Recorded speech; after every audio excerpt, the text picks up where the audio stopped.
Channel पे। दोस्तों, मैंने आपको पिछली वीडियो में बताया था कि हम 100 क्वेश्चन की एक सीरीज़ लेके आने वाले हैं मैथ का और साइंस का। तो उसी सीरीज़ में आज हमारा डे फर्स्ट है। 20 डेज का हमारा चैलेंज है।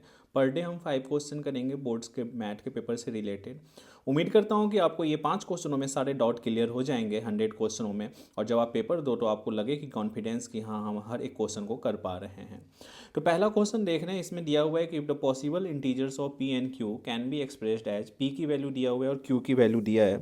तो इसको हम कैसे करेंगे? पहले हमारे पास p की वैल्यू दिया हुआ है 18, a की स्क्वायर b की पावर 4। तो इस 18 को हम ब्रेक कर लेंगे 2 इंटू 3 a का स्क्वायर है तो a को हम 2 बार लिखेंगे, इंटू b की पावर 4 है तो b को हम 4 बार लिखेंगे। उसी तरह से यदि हमारे पास अब देखेंगे कि q की वैल्यू दी हुई है 20, a का क्यूब b का स्क्वायर। तो जब हम इसको रिप्रेजेंट करेंगे तो 2 इंटू 2 इंटू 5 इंटू a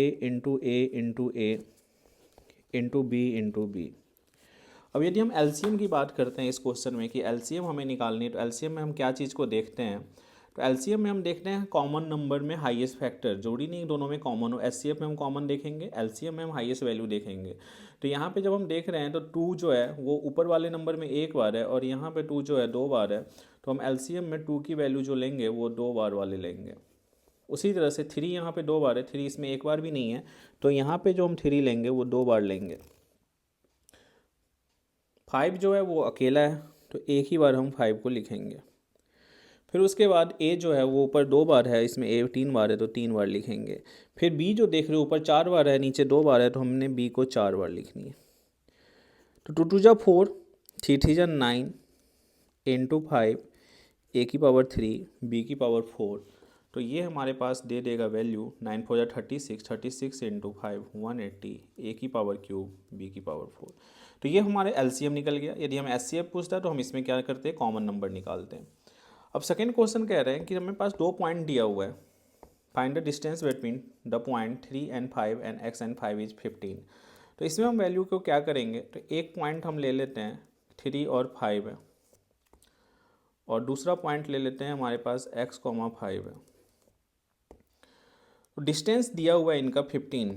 तो जब हम डिस्टेंस पे आते हैं तो ए बी इक्वल टू क्या होगा, डिस्टेंस का फॉर्मूला है कि x1 y1, ये हमारी वैल्यू हो गई, x2 y2। डिस्टेंस का फॉर्मूला हमारे पास क्या दिया हुआ है, तो अंडर रूट, डिस्टेंस का फॉर्मूला हमारे पास दिया हुआ है तो हम क्या लिखते हैं, डिस्टेंस का फॉर्मूला x2 माइनस x1 का square plus y2 minus y1 का स्क्वायर। तो जो हमारे पास ये वैल्यू दी हुई है इसी से हम सॉल्व करेंगे। x2 कितना था x1 कितना है हमारे पास 3 प्लस y2 कितना है हमारे पास 5 और y1 कितना है 5, इसका स्क्वायर। और ए बी की वैल्यू भी हमें डिस्टेंस में दिया हुआ है कितना, 15 यूनिट। यहाँ पे क्वेश्चन में दिख रहा है कि ए बी की वैल्यू 15 यूनिट दिया है, तो यहाँ पे हमने 15 लिख लेनी है। अब जब हम यहाँ पे देखते हैं तो 15 इक्वल टू अंडर रूट, यहाँ पे x-3 है तो यहाँ पे इसका क्या हो जाएगा, स्क्वायर। तो यहाँ पे x-3 का स्क्वायर बचा, क्यों? क्योंकि 5 में से 5 क्यों 0 हो गया तो ख़त्म हो गया, तो स्क्वायर से ये रूट कैंसिल हो जाएगी। तो यहाँ पे 15 इक्वल टू x-3, तो ये -3 इधर आके प्लस हो जाएगा, तो 15 और 3 यहाँ से x की वैल्यू जो है वो 18 आ रही है। तो इस क्वेश्चन में हमें cos अल्फा प्लस बीटा की वैल्यू 0 दिया हुआ है। तो cos की कितनी डिग्री पे 0 की वैल्यू होती है, तो हमें पता है कि cos 90 की वैल्यू जो होती है वो 0 होती है। cos और cos कैंसिल हो गया यहाँ पे, तो हमारे पास क्या बचा, alpha plus beta equal to 90 degree. हमें क्या निकालना है यहाँ पे, cos alpha plus beta by 2। तो अल्फा प्लस बीटा की वैल्यू 90 आ गई, तो यहाँ पे हम 90 पुट कर देंगे, 2 से डिवाइड करेंगे तो ये कितना आ रहा है 45 डिग्री। और cos 45 की वैल्यू हमें पता है कितना होता है 1/√2। यदि आपको ये सारी वैल्यू होगी पता तो आप आसानी से साथ क्वेश्चन कर सकते हो। फोर्थ क्वेश्चन कह रहा है the middle most observation of every data arrange in order is called.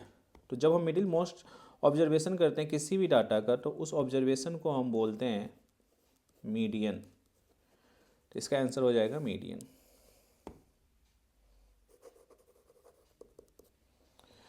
अब अगला क्वेश्चन जब आप रीड लगाओगे इसमें क्या कह रहा है कि 2 dice are roll together, find the possibility of getting sum of number 2 dice as 2, 3 और 5। जब 2 डाइस रोल करता है तो हमें पता है कि 6 आउटकम्स उधर और 6 आउटकम्स उधर, तो 6 द टोटल आउटकम्स हमें देगा 36।